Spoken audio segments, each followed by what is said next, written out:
Yo, what's up sa inyo mga ka-J? So, screen recording muna tayo ngayon. So, ituturo ko sa inyo kung paano maalis ang lag sa inyong phone.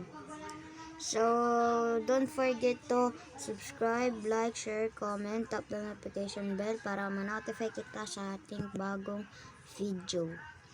So, simulan na natin. First step is punta ka ng settings and yun. Hanapin nyo yung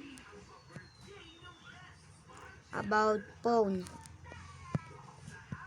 About phone. Ayan. About phone. Pindutin nyo yan. Ito lang guys.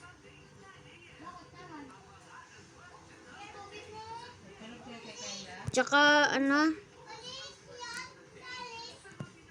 pindutin nyo itong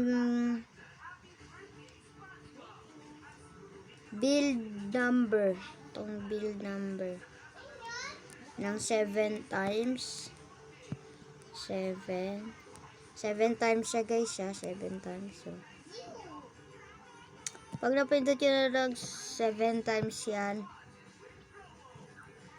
may guys no, lalabas dyan na diba about phone, napindot nyo na to ng 7 times. 1, 2, 3, 4, 5, 6, 7. Yan nyo, you labas, you are now a developer. So back. So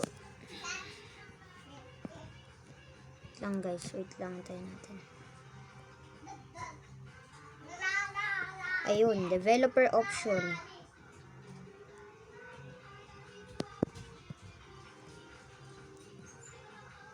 So naka-on na siya guys. On. Ayan, naka-on na siya, developer option. Tsaka open nyo lang, off nyo lang to guys. Punta kayo sa drawing. Off nyo to. Animation, window animation scale off. Off din. Off. Off nyo tong tatlong to. Off nyo tong tatlong to guys.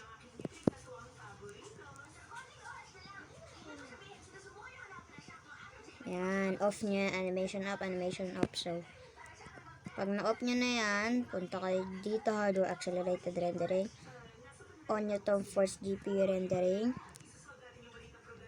Ito, disable HW overlay. Tapos, strict mode enable. Then, background process limit. Tsaka ito, pindutin nyo. At most for processes. Yan.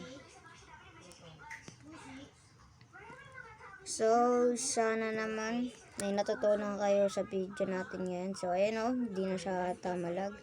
So, that's video for today guys. Goodbye.